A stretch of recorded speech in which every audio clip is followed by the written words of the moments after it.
Mateus capítulo 6, de 1 a 4, diz assim a palavra do Senhor: Guardai-vos de exercer a vossa justiça diante dos homens, com o fim de seres vistos por eles. De outra sorte, não tereis galardão junto de vosso Pai Celeste. Quando, pois, deres esmolas, não toques trombeta diante de ti, como fazem os hipócritas, nas sinagogas e nas ruas, para serem glorificados pelos homens. Em verdade vos digo que eles já receberam a recompensa. Tu, porém, ao dares esmola, ignore a tua mão esquerda o que faz a tua mão direita, para que a tua esmola fique em secreto, e teu Pai que vem em secreto te recompensará. Em muitos casos, artistas e escritores famosos são artistas e escritores mortos. Ainda que muitos em vida consigam reconhecimento, prestígio e fama, muitos outros morrem quase que no anonimato, sem muito reconhecimento, sem muito prestígio. A fama vem somente muito tempo depois. Em certa medida, eu creio que isso aconteceu com Bach, Johann Sebastian Bach. Recentemente escutei um curso, assisti um curso da história da música, e aprendi neste curso que Bach, durante a sua vida, ele foi muito reconhecido como um excelente organista, mas não como um bom compositor. As suas obras ficaram desconhecidas por muito tempo, somente quase 100 anos depois da sua morte, que um outro compositor alemão chamado Felix Mendelssohn descobriu e resgatou uma obra, uma peça de Bach chamada A Paixão de Cristo, A Paixão segundo São Mateus. É uma peça que narra em música e coro a paixão do nosso Senhor Jesus, ali narrada pelo evangelista Mateus. Se você tiver a oportunidade, escute depois essa obra, pois é belíssima. Principalmente a introdução, o introito, como é chamado, é uma peça muito bela. E foi exatamente essa obra que fez com que a humanidade, 100 anos depois, se atinasse para a grandiosidade deste homem que até então era desconhecido como compositor. Hoje, praticamente as pessoas nem sabem que ele era um excelente organista, como na época as pessoas sabiam muito bem. Não sabem, por exemplo, também que Bach tinha 20 filhos, mas certamente já ouviram o seu nome, pois já ouviram também as suas composições, que são tocadas em todos os lugares, até em propagandas de televisão, elas são tocadas. Inclusive, também as composições de Bach constituem o fundamento daquilo que é chamado de música tonal. Qualquer pessoa que começa a tocar violão, rapidamente aprende a fazer ali um dó maior, um dó menor. E quem desenvolveu essa tonalidade, essa harmonia, dos tons? Foi Bach. Ou seja, suas composições, elas constituem uma enorme contribuição para a música, mas que foi reconhecida apenas muito tempo após a sua morte. Tendo ouvido rapidamente essa história de Bach, tente se imaginar agora no lugar dele. Quão triste, quão desapontado você seria em compor tantas obras, mas não ter por elas nenhum reconhecimento. Será que você continuaria como ele fez, compondo tantas músicas, tantas peças? Seria difícil. E por que seria difícil? Porque nós somos muito movidos pelo aplauso. Nós somos muito movidos pelo reconhecimento, pelo louvor das pessoas. Mas Jesus, como acabamos de ler, continua este sermão falando sobre a prática da justiça em relação à vida dos seus discípulos, dizendo que eles devem praticar a justiça em secreto, sem o objetivo de serem reconhecidos pelas pessoas pelo que eles estão fazendo. Apesar de o texto original não ter essas divisões, como temos aqui em nossas Bíblias, de capítulos e versículos, eu acho que a divisão do capítulo aqui é muito boa, porque de fato Jesus está começando no seu sermão um novo tema, um novo assunto, não totalmente diferente, mas diferente sim, em certa medida, do que ele estava falando anteriormente. Nós estudamos até aqui no capítulo anterior, Jesus contrastando a justiça externa dos fariseus com a justiça dos seus discípulos, que deve ser no coração. Mas agora, a partir do capítulo 6, veremos até o versículo 18 um outro contraste. Um contraste entre a justiça aparente dos hipócritas, a justiça exibicionista deles, com a justiça secreta dos seus discípulos. Uma outra diferença que podemos perceber é que, enquanto no capítulo 5 Jesus se preocupa mais com o ensino No capítulo 6, vemos a sua preocupação em relação à prática. Antes, vimos que Jesus estava combatendo o falso ensino dos escribas e dos fariseus, mostrando a verdadeira interpretação da lei. Mas agora, ele passa a combater a falsa prática dos hipócritas, revelando como os seus discípulos devem praticar a justiça. Dessa forma, irmãos, gostaria de chamar a atenção de todos, mais uma vez, para o texto da Palavra de Deus, quando no versículo 1 do capítulo 6, Jesus continua dizendo assim: guardai-vos de exercer a vossa justiça diante dos homens, com o fim de seres vistos por eles. De outra sorte, não tereis galardão junto de vosso Pai Celeste. Em outras palavras, Jesus vira para os seus discípulos e diz o seguinte: cuidem e guardem os seus corações do desejo de quererem praticar a justiça com o fim de serem louvados, de serem reconhecidos pelas pessoas, que eles vejam o que vocês estão fazendo. Não é esse o objetivo. E se você se lembra bem do Sermão do Monte, o que temos estudado até aqui, talvez surja em seu coração um questionamento que é até natural, em relação ao que Jesus está dizendo aqui. Talvez você pense assim: calma lá, Jesus está dizendo aqui para os seus discípulos não exercerem a sua justiça diante dos homens. Mas antes, lá no capítulo 5, versículo 14 e 15, Jesus disse que os seus discípulos são a luz do mundo. Ele não disse lá que a lâmpada não pode ser acesa para ser colocada debaixo do alqueire, mas em um lugar onde alumia todos os que estão na casa? Ele não disse para os seus discípulos: assim brilhe a vossa luz diante dos homens, para que vejam as vossas boas obras? Por que então Jesus está dizendo agora para praticarem a justiça em secreto? Será que ele está dizendo algo ao contrário? Não. Jesus não está dizendo algo ao contrário, pois aqui são assuntos distintos. O ponto central do ensino de Jesus agora tem a ver com a intenção. E há uma diferença de intenção entre os hipócritas e o que ele quer para os seus discípulos. E até se você comparar esses dois textos, você vai perceber que os objetivos são diferentes. Antes, lá no capítulo 5, Jesus disse assim: assim brilha a vossa luz diante dos homens, para que vejam as vossas boas obras. Com qual objetivo? Para que aconteça o quê? Para que glorifiquem a vosso Pai que estás nos céus. Os hipócritas, por sua vez, que Jesus coloca aqui, qual é o objetivo deles? Com o fim de serem vistos pelos homens. Enquanto o objetivo dos hipócritas são os aplausos, dos verdadeiros discípulos é a glória de Deus. Enquanto os verdadeiros discípulos querem que as pessoas olhem para as suas obras e digam assim: quão glorioso é o vosso Pai Celeste.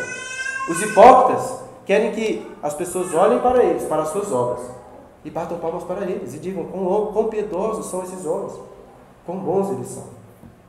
E aqui Jesus se refere quando ele fala da justiça que os discípulos deveriam praticar.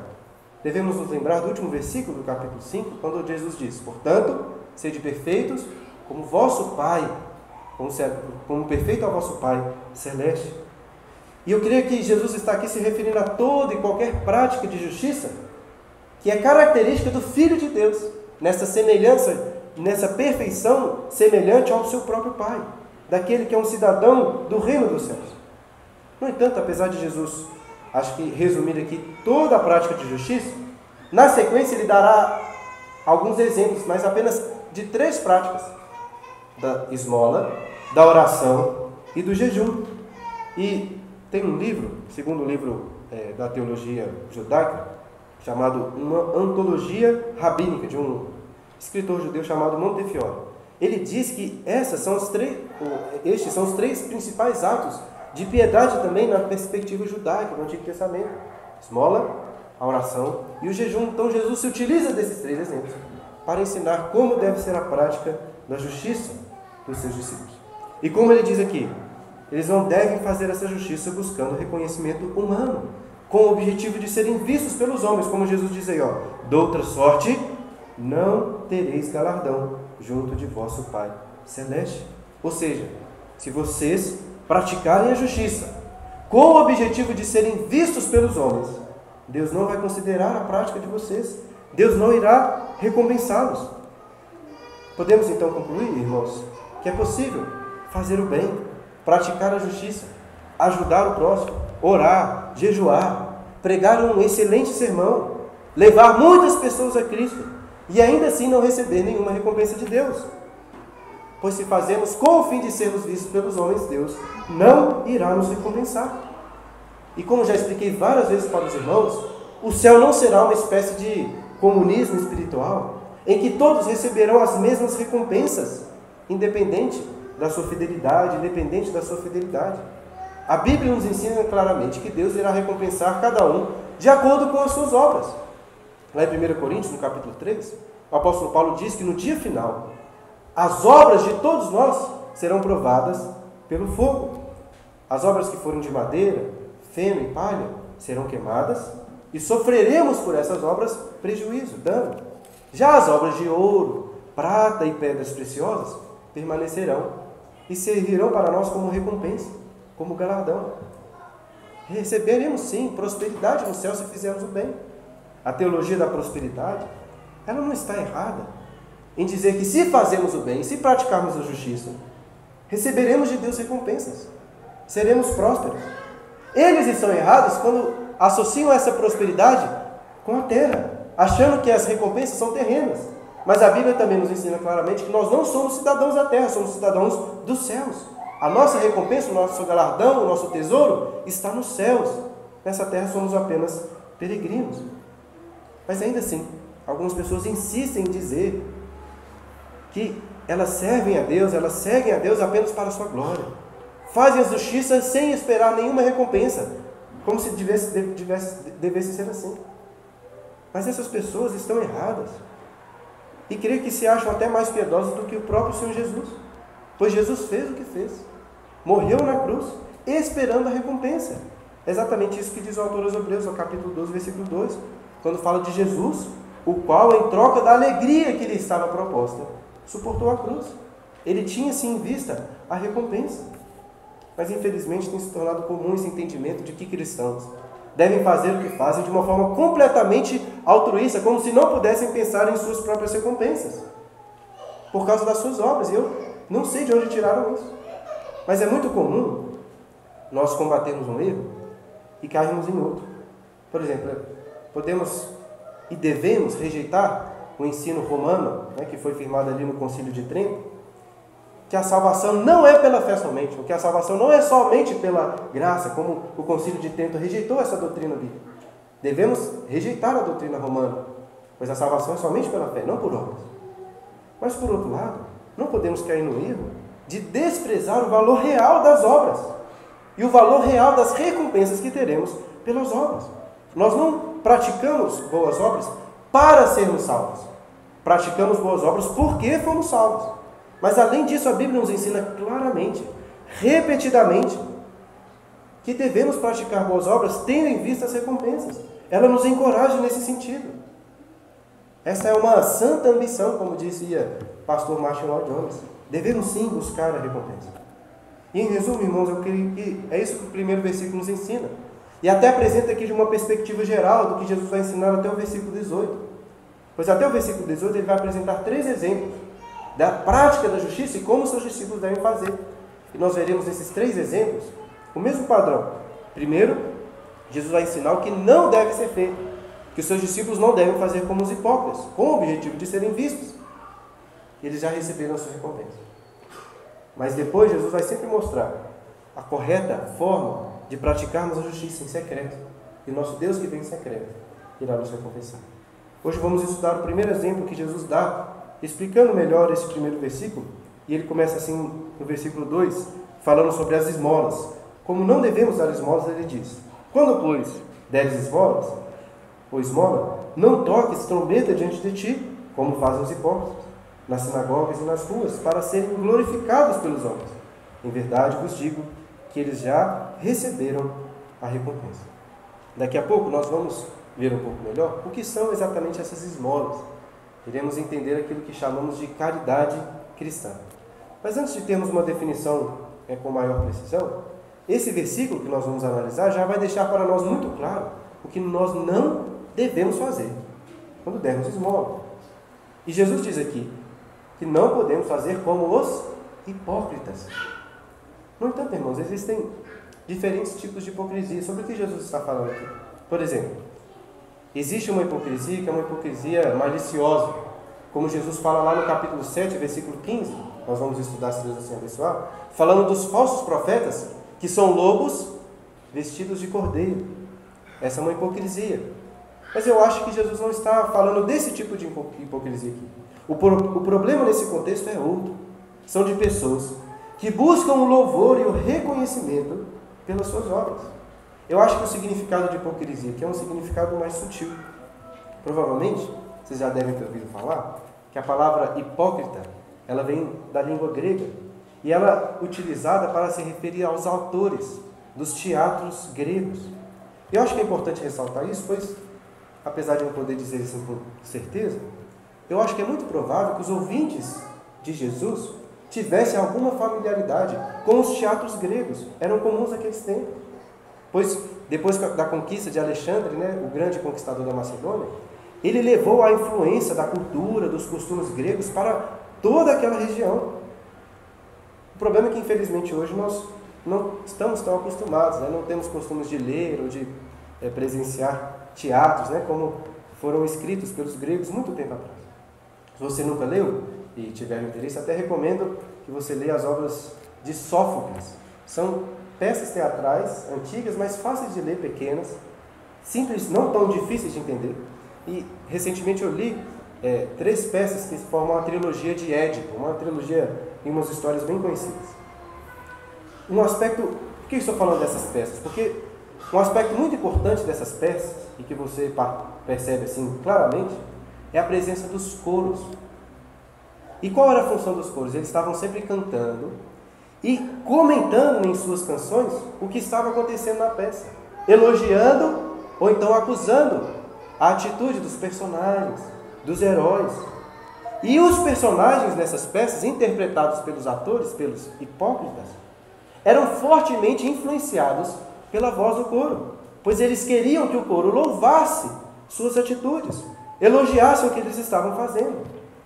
E tendo este contexto em vista, eu acho que faz muito sentido dizer que Jesus se referia a esse tipo de hipocrisia, de pessoas que fazem o que fazem com o objetivo de receberem louvor. A diferença é, obviamente, que aqui ele está falando de pessoas não em um teatro, mas na vida real.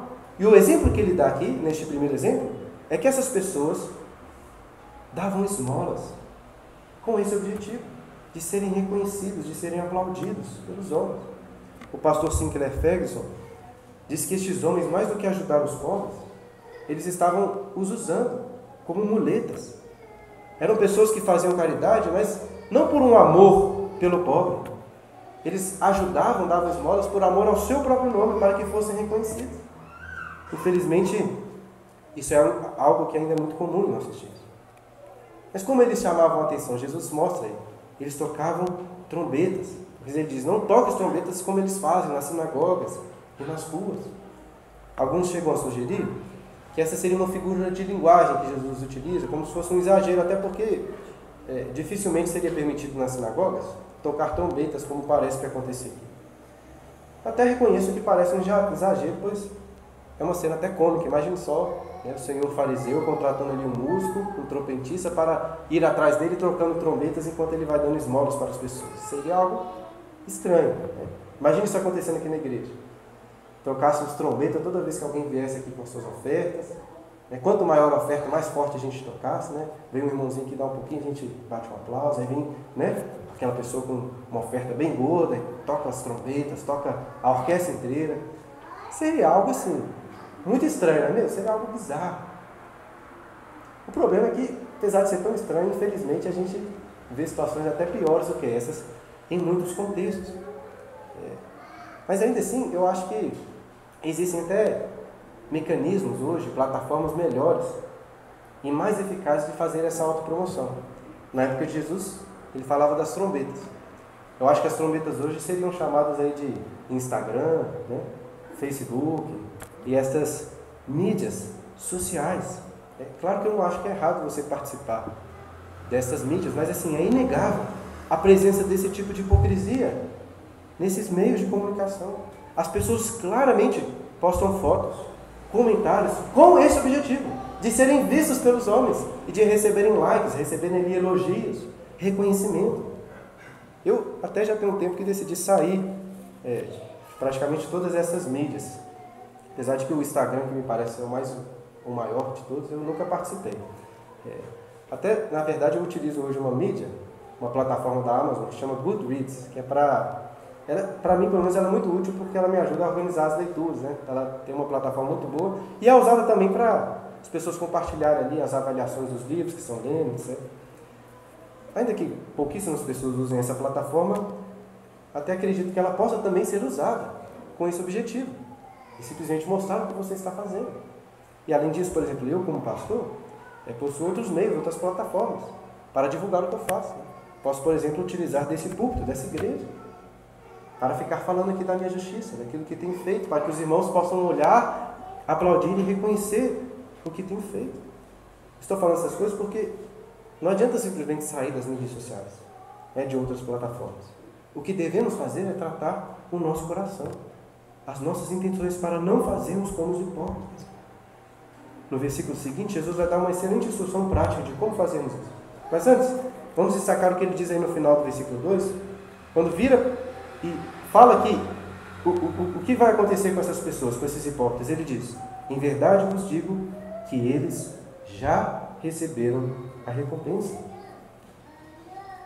Irmãos, nós temos que entender que os fariseus, apesar de eles terem uma má reputação para nós hoje, naqueles tempos, eles eram extremamente respeitados. Eram pessoas honradas, elogiadas. Inclusive, eu acho que é exatamente isso que Jesus está dizendo aqui. Essa é a recompensa deles. Como eles tocavam trombetas, e chamavam a atenção para o que eles faziam, eles eram sim reconhecidos como pessoas piedosas, como pessoas dedicadas. Infelizmente não é tão diferente hoje, principalmente entre líderes religiosos como naqueles tempos. Pois existem meios até mais sutis de autopromoção, de falar do que temos feito. Então, irmãos, eu falo isso pois principalmente conheço o meu próprio coração. Eu sei que Jesus está aqui falando da esmola, mas o ponto principal dele é mostrar essa intenção, e é uma intenção que se aplica a qualquer outra atitude. Por exemplo, como é fácil para mim querer preparar o melhor sermão com o objetivo de ser elogiado pelas pessoas, ou pelo menos com o objetivo das pessoas reconhecerem: nossa, como esse foi um bom sermão. Mas o que Jesus está ensinando é que se eu preparar um excelente sermão com esse objetivo, ainda que seja um sermão edificante, ainda que seja um sermão que vai trazer real benefício para quem está escutando, eu não receberei nenhuma recompensa de Deus. É no máximo que vou receber essa recompensa dos homens, de acharem que foi um bom sermão. Mas essa não pode ser a intenção dos discípulos do Senhor Jesus. Vamos ver o que ele continua dizendo, então. Como devemos dar esmolas? Versículo 3. Tu, porém, ao dares esmola, ignore a tua mão esquerda o que faz a tua mão direita. Note um outro contraste aqui em relação ao que vimos no capítulo 5. Antes, por várias vezes, Jesus diz assim: eu, porém, vos digo. Agora, por 3 vezes, ele vai se dirigir aos seus discípulos na pessoa singular, dizendo: tu, porém. Assim como ele veio para apresentar um ensino diferente daqueles ensinos errados dos fariseus, agora ele vai mostrar que os seus discípulos devem ser diferentes. Tu, porém, ao deres esmola. Qual é essa prática de dar esmola? Vamos tentar resumidamente entender essa prática, que geralmente também é chamada da prática da caridade, a caridade cristã. No Antigo Testamento, diversas leis tratavam sobre essa prática de justiça. Eu quero dar um exemplo lá em Deuteronômio, no capítulo 15, a partir do versículo 7, nós vemos a seguinte instrução de Deus ao povo, Deuteronômio 15, 7. Quando entre ti houver algum pobre de teus irmãos, em alguma das tuas cidades, na tua terra que o Senhor teu Deus te dá, não endurecerás o teu coração, nem fecharás as mãos a teu irmão pobre. É versículo 10. Livremente lhe darás, e não seja maligno o teu coração quando lhe deres, pois por isso te abençoará o Senhor teu Deus em toda a tua obra e em tudo o que empreenderes, pois nunca deixará de haver pobres na terra. Por isso eu te ordeno, livremente abrirás a mão para o teu irmão, para o necessitado e para o pobre na tua terra. Então, irmãos, basicamente a prática de dar esmolas é essa aqui: ajudar o pobre e o necessitado. É claro que existem algumas complexidades nessa definição do que é caridade. Por exemplo, não é tão simples definir quem é o pobre. Existe, por exemplo, hoje muita pobreza em nosso derredor. Mas a pobreza que existe hoje nem se compara com a pobreza de tempos antigos, até de tempos não tão antigos assim. Por quê? Porque na medida que a industrialização foi chegando em todos os lugares, né, as novas tecnologias de produção, os recursos foram ficando muito mais baratos, muito mais acessíveis. Por isso que é difícil definir, porque geralmente pobreza é um conceito que é definido e considerado como de uma forma relativa. De forma, por exemplo, que os pobres são considerados quando possuem pouco em comparação com outras pessoas do seu tempo.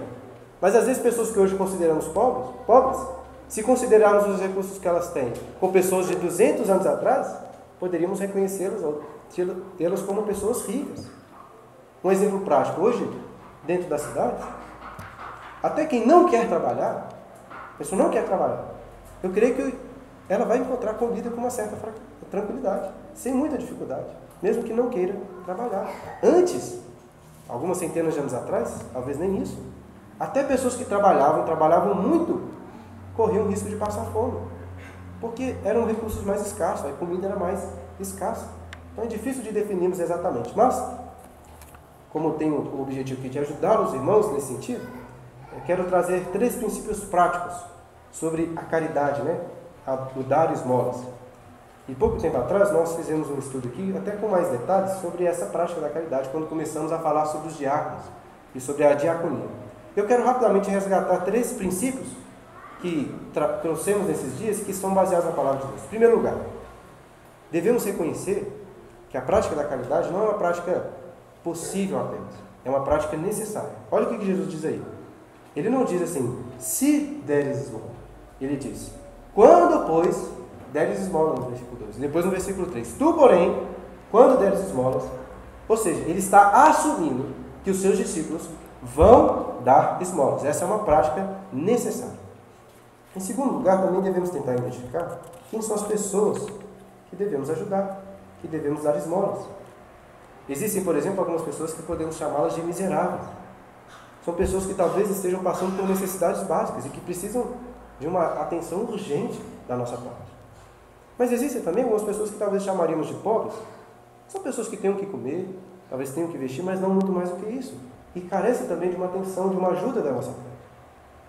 E de toda forma, irmãos, além de termos que ser generosos, devemos ter sabedoria ao administrar os bens que nós temos, os nossos recursos que Deus nos deu.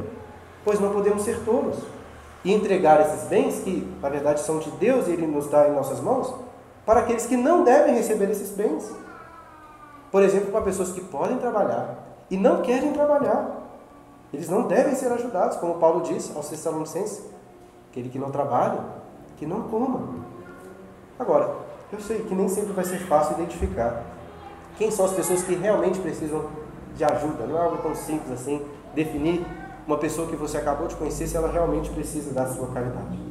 E se você quiser estudar melhor sobre esse assunto, hoje nós não temos tempo aqui de entrar nos detalhes, né?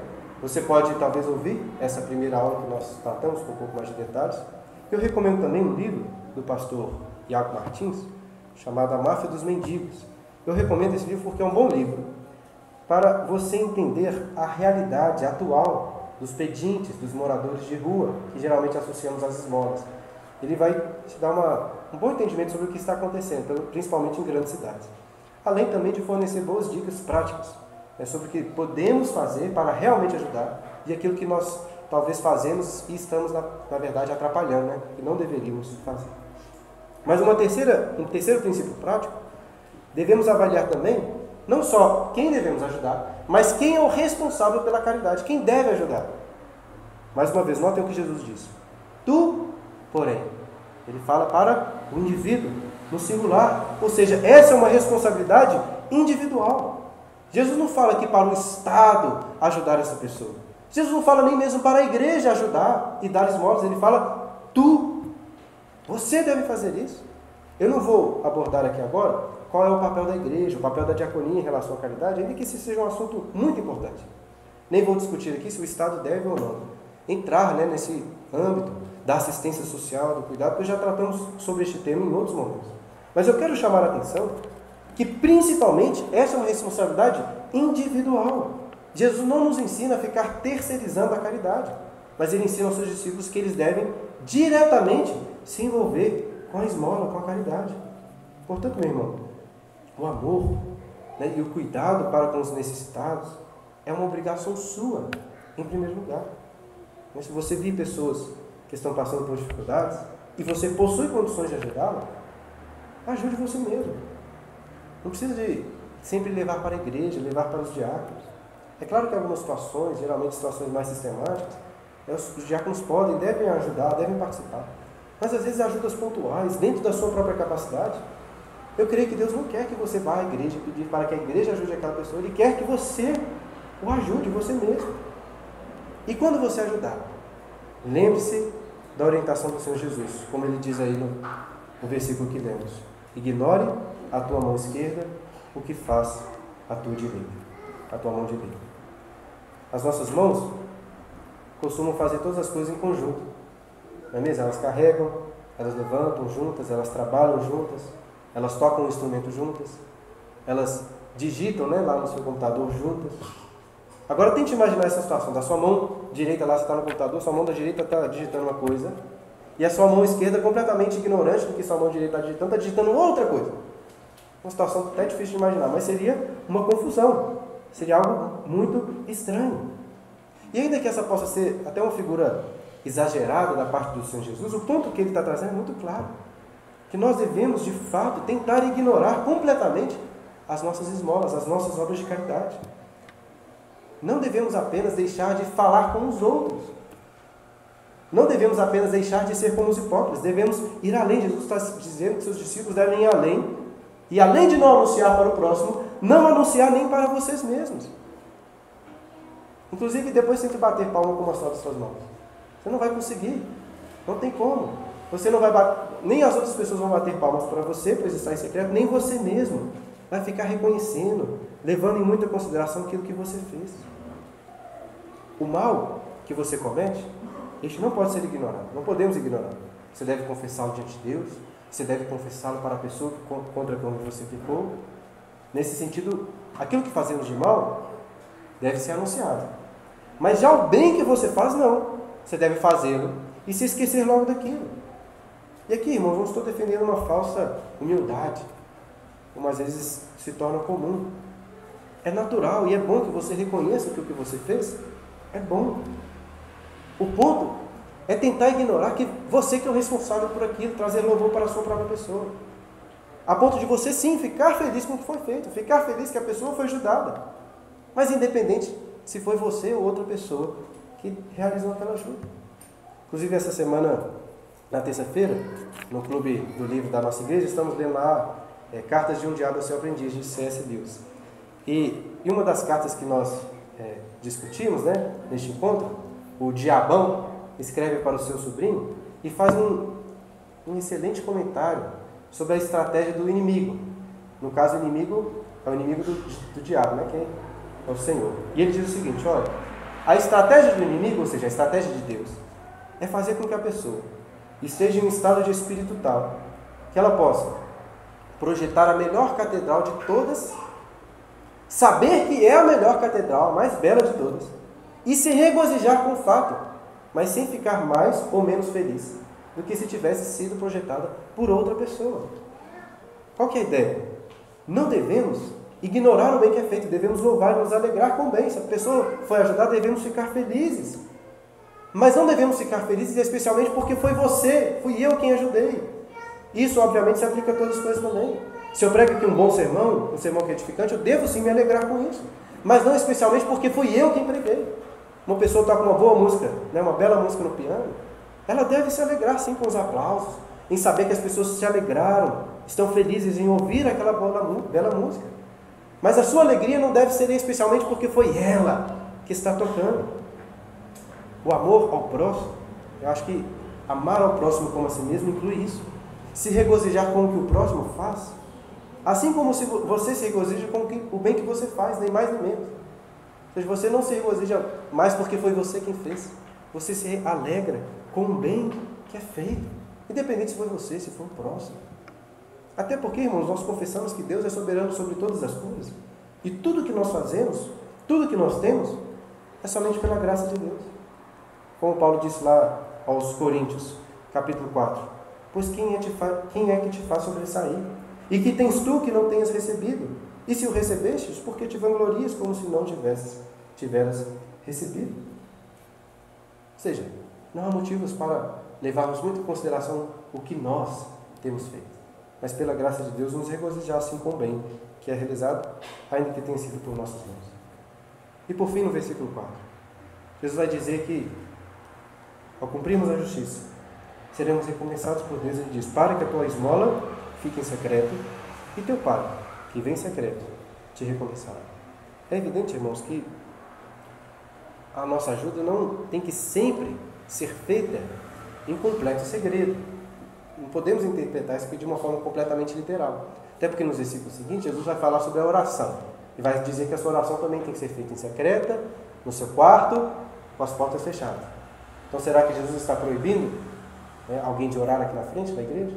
Jesus está proibindo na hora da refeição você orar com a sua família, sem ser em secreto? Óbvio que não. Não devemos caminhar nesse sentido de interpretação. Mas em relação aos esmolas, de fato, quando possível, o melhor mesmo é anunciar. Até mesmo para a pessoa que está sendo ajudada, é bom. Não devemos levar muito em consideração quem, se somos nós que estamos ajudando. Mas, irmãos, muitas vezes isso é impossível. É natural que muitas vezes as pessoas fiquem sabendo de ajudas, de esmolas que estamos oferecendo. O ponto principal do que Jesus está mostrando é o que nós falamos anteriormente. Devemos ajudar, devemos praticar a justiça sem buscar um reconhecimento. O louvor das pessoas não pode ser o que nos motiva a fazer a caridade. Agora, por outro lado, Jesus ensina assim que devemos dar esmolas com o objetivo de recebermos recompensas de Deus. Pois ainda que ninguém fique sabendo da sua caridade, ninguém fique sabendo das suas ações, Deus vê todas as coisas, até o que está em secreto. E Ele irá recompensar. O cristão que está seguro disso, de que receberá recompensas de Deus, ele não se importará com as recompensas humanas.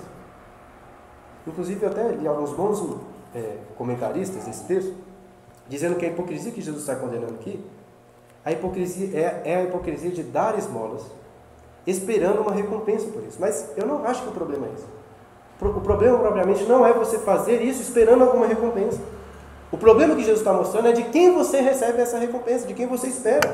O problema é se você espera o louvor dos homens. Mas se você pratica a caridade esperando a recompensa de Deus, almejando essa recompensa, você faz bem. É claro que tudo, irmãos, que nós fazemos pela graça de Deus. Em termos absolutos, não há mérito propriamente meu. Mas como disse Agostinho, Deus é tão gracioso que, mesmo sendo Ele quem opera em nós a justiça, Ele nos recompensa pelas nossas obras, como se fossem de fato nossas. Agora, irmão, não estou dizendo que esse tem que ser o objetivo principal da caridade. Até porque não acho que esse é o motivo principal. O motivo principal da caridade, da ajuda, tem a ver até com aquilo que Tiago diz, que define a verdadeira prática religiosa. É claro que o cristianismo não se resume a isso, a ajudar o necessitado. Mas Tiago, em sua carta, começa definindo a verdadeira, a religião pura e sem mácula, dizendo assim, que a religião pura e sem mácula é visitar órfãos e viúvas nas suas tribulações. Ou seja, a caridade, a ajuda, é uma característica essencial na vida daquela pessoa que foi salva pelo Senhor Jesus.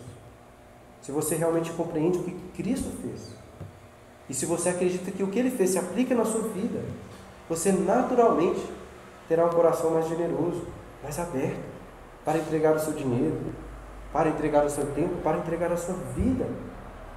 Pois você sabe o que Cristo fez. O que Cristo fez? Paulo resume a obra do nosso Senhor dizendo assim lá para os Coríntios, 2 Coríntios 8. Pois conhecereis a graça do nosso Senhor Jesus Cristo, que sendo rico, se fez pobre por amor de vós, e que pela sua pobreza, para que pela sua pobreza nos tornasse ricos, ou vos tornasseis ricos. O fato é que nós nascemos em pecado e continuamos a vida toda cometendo pecados, e por isso somos miseráveis, temos uma dívida para com Deus. Mas Jesus, sendo rico, se fez pobre. E Ele se fez pobre como um de nós, assumindo na cruz a nossa dívida para morrer e perdoar os nossos pecados, para pagar pela nossa pobreza. E não só pagou pelas nossas dívidas, como nos fez ricos, através da sua justiça, através da sua obediência. Ele conquistou para nós riquezas e glórias nos céus, da vida eterna, através da sua obra de justiça. E eu volto a dizer, irmão, se você parar para refletir sobre quão grande é o amor e a graça do nosso Senhor Jesus, o seu coração será um coração mais generoso. Além disso, isso vai ajudá-lo a colocar as suas atitudes na devida proporção, reconhecendo que nada que você fizer, ainda que você venda todos os seus bens e doe aos pobres, você vai poder considerar isso como algo grande demais, não em comparação com o que Cristo fez. Mas tendo deixado, irmãos, claro qual é o motivo principal que deve motivar a caridade, eu volto ao que Jesus Cristo diz aqui.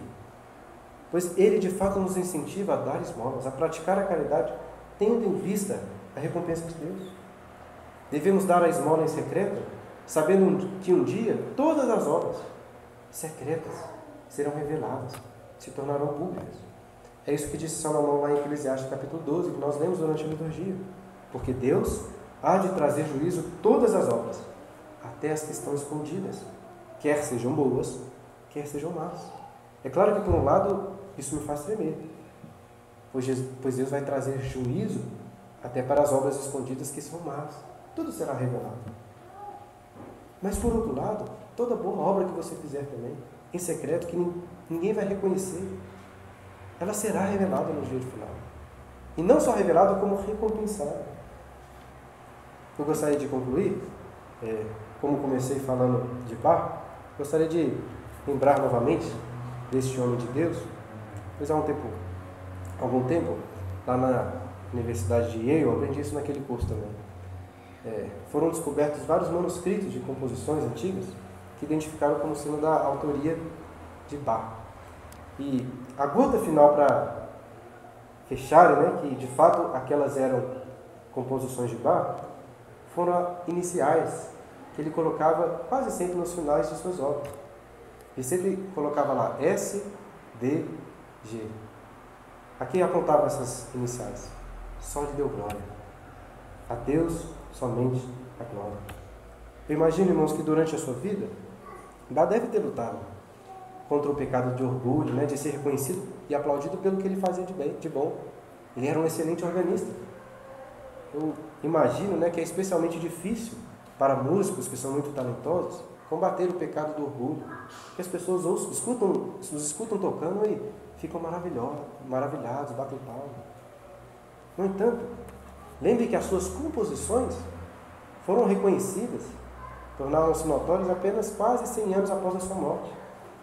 E talvez no lugar dele, como dissemos no início, você iria desistir de fazer essas composições e focar mais naquilo que você tem sido elogiado, na prática do órgão, para ser ainda mais elogiado pelas pessoas.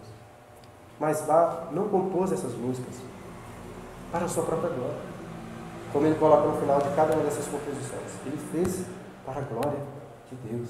Em vida, ele não recebeu prestígio, ele não recebeu louvor por essas composições, mas tem uma forte convicção de que no juízo final, ele sim receberá muitos galardões da parte de Deus. E assim como Bach, devemos fazer a caridade, bem como todas as obras de justiça, para a glória de Deus, por amor a Cristo, por o que Ele fez por nós, mas sabendo também que receberemos de Deus uma imensa recompensa. Por isso devemos praticar a justiça. Que Deus nos abençoe e que pela sua graça possamos todos ser muito recompensados no dia final, não neste mundo, mas quando o Senhor Jesus voltar e vivermos para sempre com Ele no paraíso. Quero convidá-lo nesse instante a refletir sobre o que acabamos de ouvir, orar e também aproveitar esse momento de oração para